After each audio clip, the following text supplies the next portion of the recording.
नमस्कार दोस्तों, स्वागत है आपका। जी हाँ दोस्तों, जैसा कि आप सब जानते हैं, हम आपके समक्ष जब भी आते हैं कुछ न कुछ नया लेकर आते हैं और वो आपके व्यक्तित्व से जुड़ा हो, ऐसी भी हम कोशिश करते हैं कि आपके व्यक्तित्व से जुड़ी बातें हम आपको बताएं।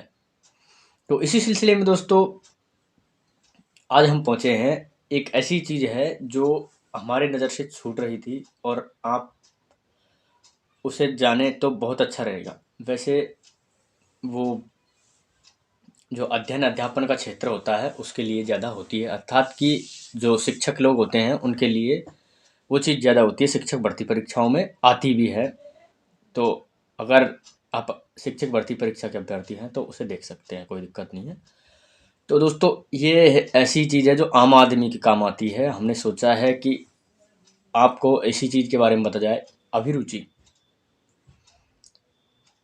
अभिरुचि अभिरुचि और रुचि दो अलग अलग शब्द हैं। आपने सुना होगा रुचि, और कोई कहता है अभिरुचि, एक ही है, लेकिन ऐसा नहीं है।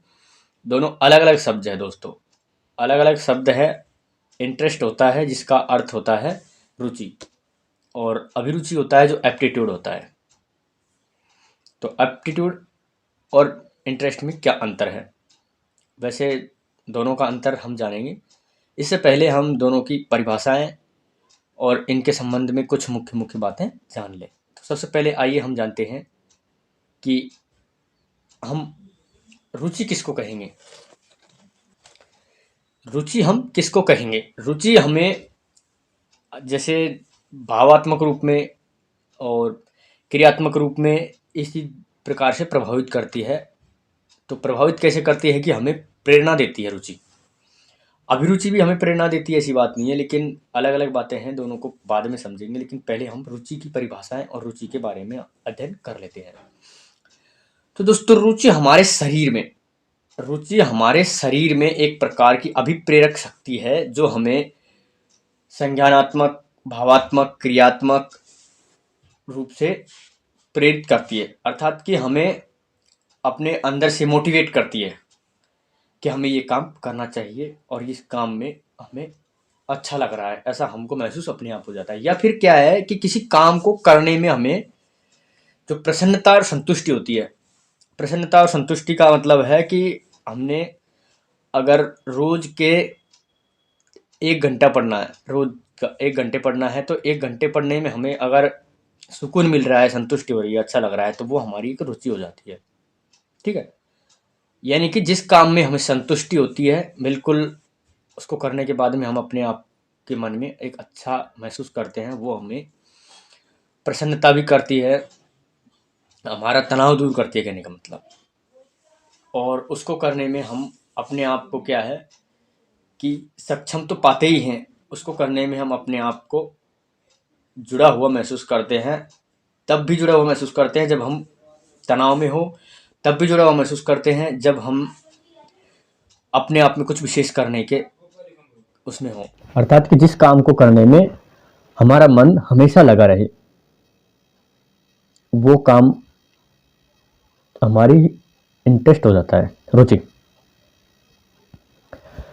और इसके अलावा रुचि की अलग अलग परिभाषाएं दी है सभी ने। उन परिभाषाओं को हम आपको एक एक करके बता दें, क्योंकि ये मनोविज्ञान से जुड़ा हुआ विषय है दोस्तों। मन का जो है संबंध है किससे? रुचि से। मन की सारी भावनाएं और जो संज्ञान है, क्रियात्मक भी है, ये ऐसी बात नहीं है, लेकिन मन का ज़्यादा संबंध इससे है। तो हम एक एक करके इसकी परिभाषाएं जानें।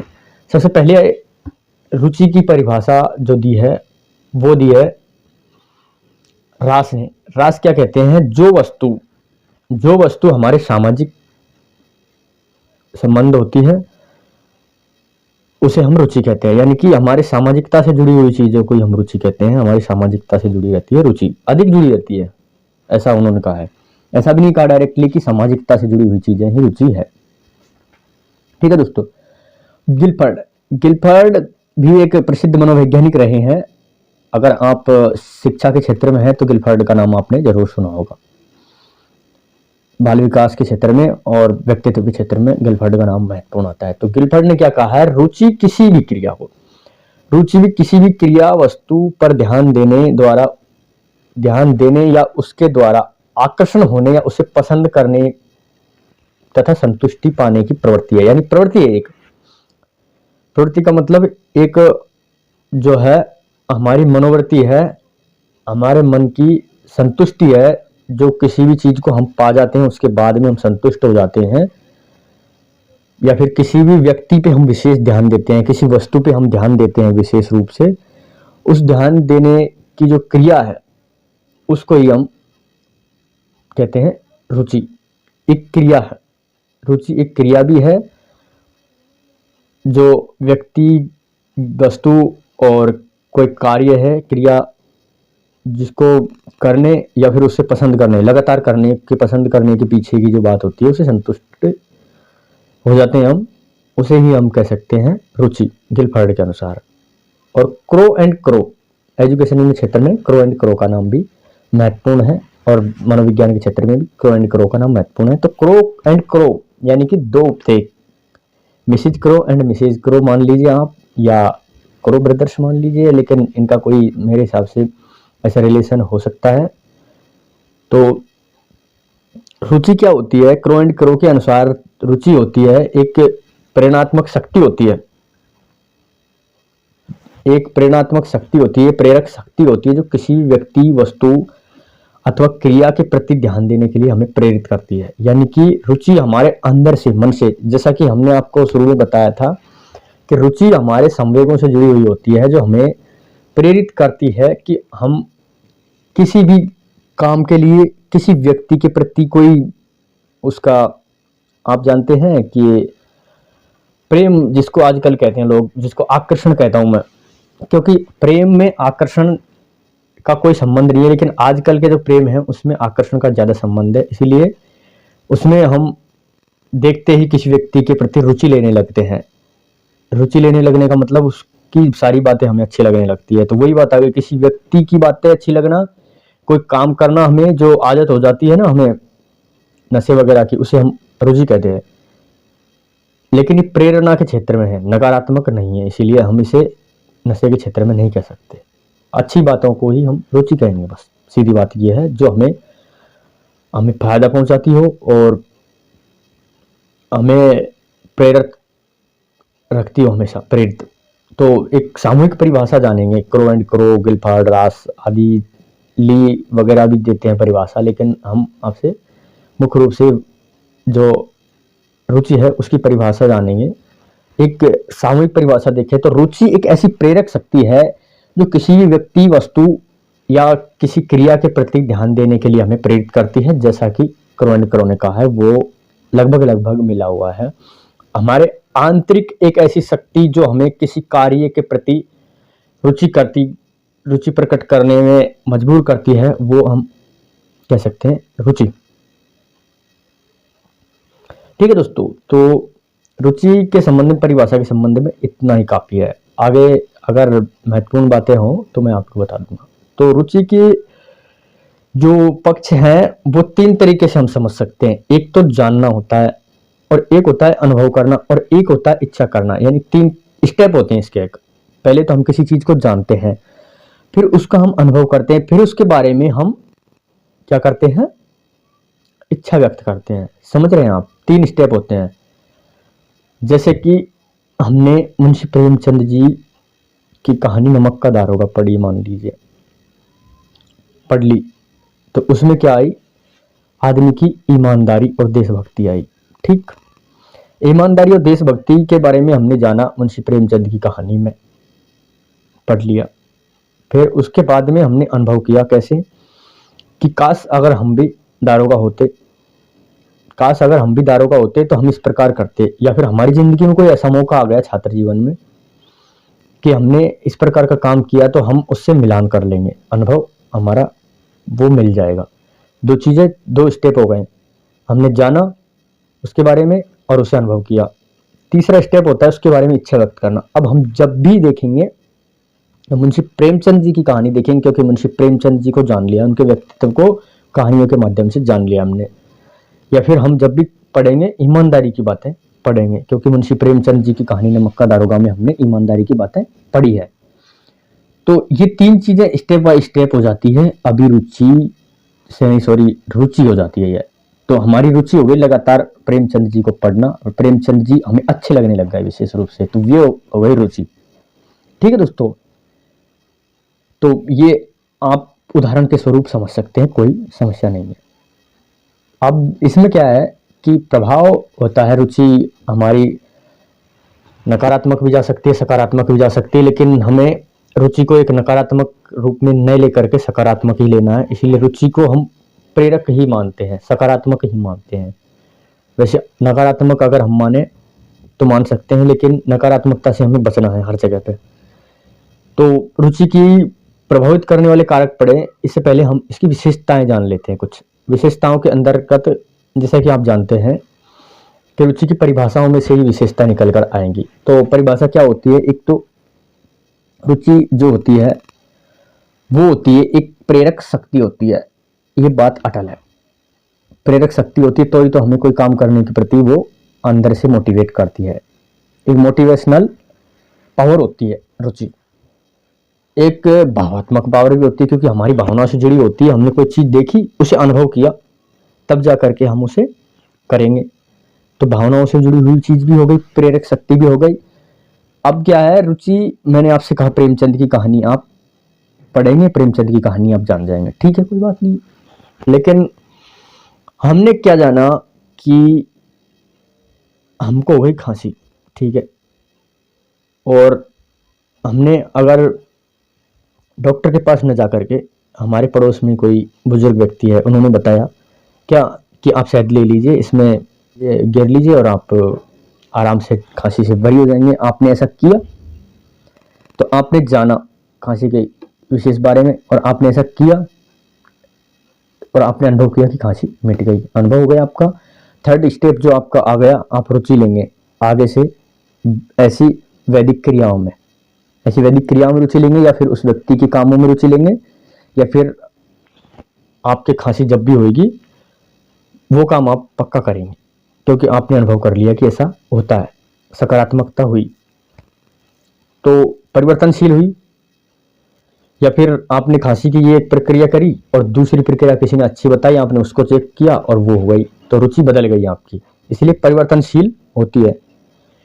कुछ रुचियां क्या है दोस्तों, जन्मजात होती है। जैसे कि जन्मजात से मतलब है कि वो रुचियां जिनको हमें जरूरी मानना पड़ता है, क्योंकि वो हमारी जरूरत के लिए जरूरी है, तो वो जन्मजात हो जाती है। तो जन्मजात भी होती है और अर्जित भी होती है रुचि। और एक सुख दुख की अनुभूति होती है रुचि। सुख भी होता है रुचि में और दुख भी होता है। अगर हम कोई काम कर रहे हैं और उसमें हमें कोई विशेष रूप से हानि हुई, तो हमारा मन दुखी होगा। शायद हम आगे उसको नहीं करें और हमारी रुचि बदल जाए। परिवर्तनशील हुई, सुख दुख की अनुभूति हुई, और प्रेरणात्मक शक्ति भी हुई, ठीक है, और अच्छा लगने लगता है, वो रुचि है। कोई भी काम हमें अच्छा लगने लगता है। 100 बातों की एक बात यही है। तो दोस्तों, रुचि जो होती है उसको हम 2 भागों में विभक्त कर सकते हैं। वैसे 3 भागों में बांटा गया है। 3 भागों में कैसे कैसे? एक तो अर्जित रुचि, दूसरी रुचि होती है जो हमें परंपरागत मान जा सकते हैं, या फिर उसे हम कह सकते हैं कि जन्मजात वातावरणशील, ऐसे उस रुचि को कह सकते हैं हम। और एक होती है जो गुणात्मक होती है, सामाजिक होती है, जिसको हम थोड़ा अनुभव कर सकते हैं। बस 3 ही बातें आप जान लीजिए। तो रुचि के बारे में पहले जन्मजात पढ़ते हैं हम। जन्मजात रुचि वे रुचि होती है, या फिर वो पसंद, जो पसंद हमें प्राकृतिक रूप से प्रभावित करती है, या फिर वो जो हम प्राकृतिक रूप से ग्रहण करते हैं और हमारी आवश्यकता विशेष को पूर्ति करने के लिए अच्छी लगने लगती है। यानी कि हमें खाना खाना अच्छा लगता है, तो वो रुचि है हमारी। ऐसी बात नहीं है कि खाना खाना हमारी मजबूरी है। अगर हम नहीं खाएं तो भी हम नहीं खाएं, मन कड़क करके नहीं खाएं तो नहीं खाएं, तो वो रुचि है हमारी खाना खाना। और कोई व्यक्ति खाना खा रहा है एक ही वक्त, तो वो भी रुचि है उसकी। समझ रहे हैं आप? किसी दिन अगर हम रोज एक वक्त खाना खाते हैं, किसी दिन हमारी रुचि कर गई हम 2 वक्त खा लेंगे, तो वो भी हमारी एक रुचि हो गई, बदल गई रुचि, परिवर्तनशील भी हुई। तो खाना, खेलना और इत्यादि इत्यादि, पहनना, नहाना धोना, जो हमारी दैनिक जीवन में आती है, और उन कामों में हमें रुचि होती है, अच्छा लगता है, तो उन कामों को हम कहते हैं जन्मजात रुचियां। ठीक है। और एक होती है अर्जित रुचि। अर्जित का मतलब है जो आवश्यकता के अनुसार हमें प्राप्त करी जाती है, ऐसी रुचि जो वातावरण के द्वारा हमें प्राप्त होती है और हम अर्जित करते हैं क्योंकि हमें उसकी जरूरत होती है आवश्यकता पड़ने पर। जैसे कि एक शिक्षक का छात्र के परिणाम में रुचि लेना, एक अभ्यर्थी का अपनी जॉब में रुचि लेना। ठीक है,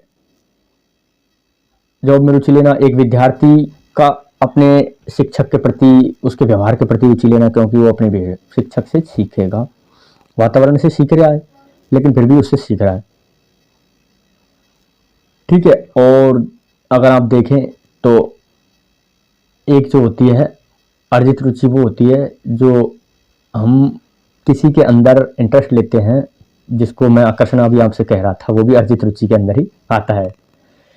ठीक है। एक होती है गुणात्मक और सामाजिक, उसको सामाजिक भी कहते हैं। गुणात्मक को सामाजिक इसलिए कहते हैं क्योंकि वो हमारे व्यक्तित्व से झलकती है रुचि, और उसे हम बदल सकते हैं, लेकिन उसे हम अपने सामाजिकता के आधार पर बदलते हैं। जैसे कि कोई व्यक्ति अगर चोर है तो उसकी रुचि होगी चोरी करना, बाकी उसके अंदर प्रेरणात्मक शक्ति है, वो अपने आप को ऐसे मानता भी होगा कि चोरी करना अच्छी चीज है।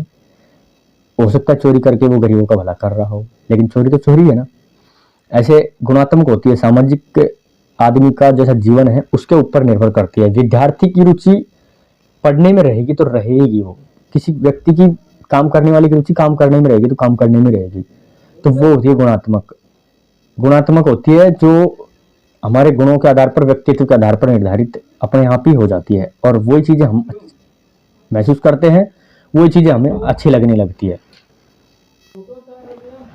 तो सामाजिक रूप से जो हमें प्रभावित करती है, हमारा चरित्र उसमें झलकता है और हम दिनों दिन उसके प्रति आकर्षित होते जाते हैं। वो हमारी एक डेली रूटीन में आ जाती है, लेकिन वो हम रुचि कह सकते हैं, जिससे हमारे गुणों का विकास होता है, गुणों का प्रदर्शन होता है। ठीक है दोस्तों, तो अभी हमने जाना कि रुचि क्या है, रुचि के कितने प्रकार हैं, विशेषता क्या है। पर एक चीज हम भूल गए कि रुचि पैदा किससे होती है, रुचि के कारण क्या क्या है। जैसे आपने देखा होगा कि हर चीज के एक स्रोत होता है और हेतु होता है। तो वो हेतु क्या है, रुचि का हेतु क्या है।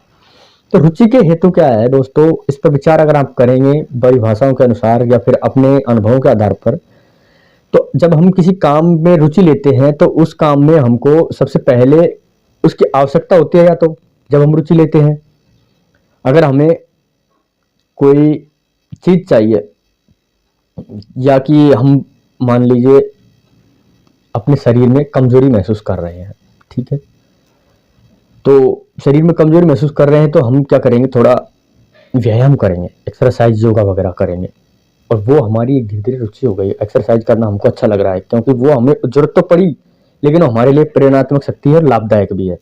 ठीक है।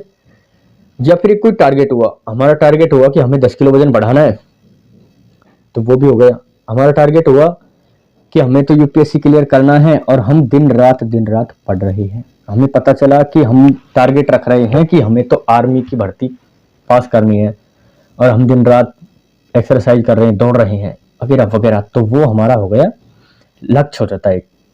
या फिर एक होता है जो योग्यता होती है, हमारी योग्यता के अनुसार हमें अपने आप ही रुचियां जो है निर्धारित करनी पड़ जाती है। जैसा कि हम आपको सामाजिक बता रहे थे, जैसा कि हमने अगर ग्रेजुएशन पास किया तो बशर्ते हम ग्रेजुएशन पास करेंगे तो हो सकता है हम किसी भी क्षेत्र में चले जाएं, लेकिन योग्यता जब तक नहीं थी तब तक हमें ग्रेजुएशन के आगे वाली चीज़ें पढ़ने की आवश्यकता नहीं थी। 12वीं के बाद हम ग्रेजुएशन करेंगे तो 12वीं के बाद हम ग्रेजुएशन का सिलेबस देखने की जरूरत नहीं थी 12वीं के पहले, लेकिन हम ग्रेजुएशन के सिलेबस में रुचि लेंगे क्योंकि हमें ग्रेजुएशन कर ली है, योग्यता हमारी बढ़ गई है, उस लायक हमें योग्यता है। क्षमता भी होती है दोस्तों। क्षमता का मतलब है कि हमारे शरीर में इतनी एबिलिटी है, हमारे मन में इतनी एबिलिटी है कि हमें किसी काम को करने में अच्छा लगता हो। यानी कि अगर हम एक्सरसाइज कर रहे हैं और हमने मान लीजिए कोई 10 बार राउंड लगाने की बात है चक्कर दौड़ का, और हम 12 चक्कर लगा रहे हैं, हमारा शरीर 10 चक्कर के अनुसार ही है और हमें तो टारगेट है, लेकिन हमारा शरीर तो जवाब दे रहा है, तो हमें उसमें रुचि नहीं होगी, वो रुचि नहीं होगी। हालांकि बहुत बाद में जाकर के उसमें रुचि हो जाती है प्रेरणा के आधार पर। तो ये तो 4-5 चीजें थी। और एक आकांक्षा वगैरह होती है कि हमें इस चीज की जरूरत है और वगैरह वगैरह। यानी कि आकांक्षा का जो होता है स्तर होता है, लेवल होता है, हमारी सोच कहाँ तक जा रही है उस हिसाब से हमें पढ़ना है। जैसा कि मैं आपको कह रहा था कि हमें आईएएस की सोच ली है, तो आईएएस के लिए हम उतना पढ़ेंगे, उसी हिसाब से हम पढ़ेंगे, तभी जा करके हमारे मन में अपने आप ही पढ़ने के प्रति रुचि आ जाएगी, वो हमारी रुचि हो जाती है। तो दोस्तों ये था रुचि के बारे में सामान्य परिचय, रुचि की सामान्य जानकारियां। तो ये बातें जानने के बाद में हम जानते हैं कि रुचि को प्रभावित किन किन कारणों से, या रुचि को प्रभावित कौन कौन से कारक कर सकते हैं। कारण तो हमने जान लिए, आवश्यकता हो गई, लक्ष्य हो गया, आकांक्षा का स्तर हो जाता है, योग्यता हो जाती है, क्षमता हो जाती है। इन्हीं बातों के साथ में हम आपके सामने जानेंगे कि जो है प्रभावित किन किन कारणों से हो सकती है। क्या रुचि हमें हमारी जो बदल जाती है ना, मैं आपको कह रहा हूँ बदल जाती है, या फिर रुचि हम रखना बंद कर देते हैं, वो किस कारण से। जैसे कि 2-4 महीने तक पढ़ना अच्छा लग रहा था, वो आपकी रुचि हो गई, लेकिन 2-4 महीने बाद में आपकी रुचि बदल गई है, खेलना अच्छा लग रहा है आपको, तो वो आपकी हो गई रुचि परिवर्तन। और रुचि परिवर्तन कैसे होती है, किन कारणों से होता है। तो कारणों में हम जानेंगे कि एक तो होती है संस्कृति। संस्कृति मतलब कि हम कहाँ पर रह रहे हैं, वातावरण क्या है, हम जहाँ पर रह रहे हैं उसका वातावरण फिलहाल में क्या है, और हमारी संस्कृति क्या है। अगर मैं राजस्थानी हूँ बशर्ते, और मैं राजस्थानी माहौल में रह रहा हूँ, तो मुझे स्वाभाविक राजस्थान की रीति रिवाज, वेशभूषा आदि में रुचि रहेगी। ठीक है। एक होता है अनुभव। अगर मुझे आपके सामने डिस्कस करने में अच्छा लगता है, मैं अपने मन की बात बता रहा हूँ फिलहाल के लिए, तो मुझे आपके सामने कोई भी बात डिस्कशन करने में अच्छी लगती है, वो मेरी रुचि है। क्या है रुचि? कि मैं आपके सामने डिस्कस कर रहा हूँ, लेकिन मुझे रुचि का अनुभव होगा तभी तो मैं आपके सामने रुचि डिस्कस कर रहा हूँ। जैसे कि मैं आपको स्किल डेवलपमेंट वगैरह के बारे में बताता हूँ, तो उनके बारे में मुझे अनुभव है तो मैं आपको बता पाऊंगा, अन्यथा नहीं बता पाऊंगा। तीसरी चीज होती है बुद्धि। बुद्धि हमारी काम करेगी तो ही हम किसी चीज में इंटरेस्ट लेंगे। बुद्धि हमें प्रेरणा देती है, बुद्धि हमें प्रेरणा देती है कि ये काम करना चाहिए। जो प्रेरणा हमारे शरीर के अंदर रहती है, मन के अंदर रहती है, मैं आपको कह रहा था प्रेरणात्मक स्रोत है रुचि। तो लेकिन प्रेरणा आदि कहाँ से है? रुचि को भी प्रेरणा मिलती है, अभी आपसे कह रहा था मैं, तो रुचि को प्रेरणा मिलती है बुद्धि से। बुद्धि हमारी जो होती है वो निर्धारित करती है कि हमारी रुचि कैसी होनी चाहिए, हमारी रुचि क्या होनी चाहिए। लिंग लिंग का प्रभाव ऐसा पड़ता है दोस्तों कि वो भी हमारे शरीर पर और हमारे मन पर भी प्रभाव देता है, इसी प्रकार हमारी रुचियों पर भी प्रभाव देगा। वो किस प्रकार देगा दोस्तों कि अगर हम मान लीजिए आप लेडीज हैं, तो स्वभाव से आपको घर में रोटी बनाना वगैरह वगैरह पड़ेगा। तो धीरे धीरे अगर आपको रोटी बनाने में कोई विशेष आर्ट सीखना जरूरी हो गया। वो कैसे? कि आप अगर अपनी पड़ोस वाली महिला को देख रही हैं तो वो अच्छा काम कर रही है, तो आप उनको देखकर सीख रहे हैं। ये तो हो गई क्या कि ये होती है अनुकरणशील, इसकी विशेषताओं में ये भी जोड़ लीजिए। लेकिन अगर आप महिला हैं तो आपका घर के काम से पाला पड़ रहा है, ठीक है, घर के काम से पाला पड़ रहा है, तो आप अगर कोई काम छोड़ रहे हैं तो वो काम आपको अच्छा लग रहा है तो आप उसको भी करेंगे। या फिर आप कोई काम अच्छे तरीके से करना अपने मन में अच्छा सोचते हैं, ठीक है। जैसे कि आपने सोचा कि मुझे खाना बनाना अच्छा लगता है, लेकिन अगर आपने कभी खाना बनाया होगा तो ना, तो हम बात कर रहे थे कि लिंग किस प्रकार प्रभाव डालेगा हमारे जो है रुचि पर, वो आपको मैंने बता दिया है। अगर आप लड़के हो तो स्वाभाविकतः आपको कहीं घूमना फिरना पसंद हो सकता है। लड़कों में कुछ ऐसी प्रवृत्तियां होती है, ये तो मैं अपने अनुभव के आधार पर बता रहा हूँ। कुछ लोग बाग ऐसे डिस्कशन करते रहते हैं कि महिलाओं में कला के प्रति अच्छी रुचि होती है। विषय के बारे में भी कहते हैं कि लड़कियां आर्ट वगैरह अच्छी लेती हैं, लड़के जो है गणित वगैरह में रुचि रखते हैं, इत्यादि इत्यादि बातें करते हैं। तो उन्हीं हिसाब से आप इसको प्रभावित मान सकते हैं। और ये आप देख भी लीजिएगा, घर में अनुभव करिएगा, अपनी माँ बहन इत्यादि से आप पता करिएगा कि आपको क्या अच्छा लगता है। आप अपना पता करिएगा आपको क्या अच्छा लगता है। आपको घूमना फिरना अच्छा लगेगा, रैलियों में जाना अच्छा लगेगा, माहौल में इधर उधर। अगर आपको राजनीति में अच्छा लग रहा है तो महिलाओं को राजनीति में अच्छा नहीं लग रहा होगा, कुछ भी मान लीजिए आप। पारिवारिक वातावरण का तो सबसे ज़्यादा प्रभाव पड़ता है, हर चीज़ में प्रभाव पड़ता है। आप जानते हैं जहाँ पर आप रहते हैं वहाँ का प्रभाव पड़ता है और उसे आप परिवार कह सकते हैं, ठीक है। और अगर आप काम कर रहे हैं तो वहाँ का प्रभाव पड़ेगा, और अगर आप जो है पढ़ रहे हैं तो उसका भी प्रभाव पड़ेगा। अर्थात कि हमारी रुचियों में वातावरण का प्रभाव पड़ेगा, परिवार के वातावरण का, कार्यस्थल के वातावरण का और शिक्षा स्थल के वातावरण का, ठीक है। तो 3 तरह के तो वातावरण का प्रभाव पड़ता है। वातावरण में हम रह रहे हैं उसमें लोग बाग क्या करते हैं, कहाँ से रहते हैं, वो उनके सब चीज़ों की प्रभाव हमारे ऊपर आता है। जैसे कि वो कौन है, वो किस क्षेत्र से आते हैं, वो कौन सी भाषा बोलते हैं, क्या उनके रीति रिवाज है, क्या सब कुछ उनका प्रभाव पड़ता है। हमारे रीति रिवाज वगैरह जो संस्कृति के अंदर आ जाते हैं। दूसरी चीज़ बताइए अनुभव के अंदर भी आ जाता है कि हम क्या जानते हैं, हमारे जीवन में अनुभव क्या रहा है, बुद्धि हमारी किस प्रकार काम देती है, बुद्धि के अंदर ये आता है। उसी हिसाब से हमारी रुचि प्रकट होती है। लिंग का प्रभाव पड़ता है कि हम लड़की है या लड़का है, उसी आधार पर हम समाज में काम करते हैं तो उसी आधार पर रुचि विकसित हो जाती है। जैसे लड़की है तो रोज खाना बनाएंगे तो हमें खाना बनाना अपने आप अच्छा लगेगा, लड़के हैं तो हमें रोज के दोस्तों के साथ में जाना अच्छा लगेगा, बाजार में सब्जी लेने जाना अच्छा लगेगा।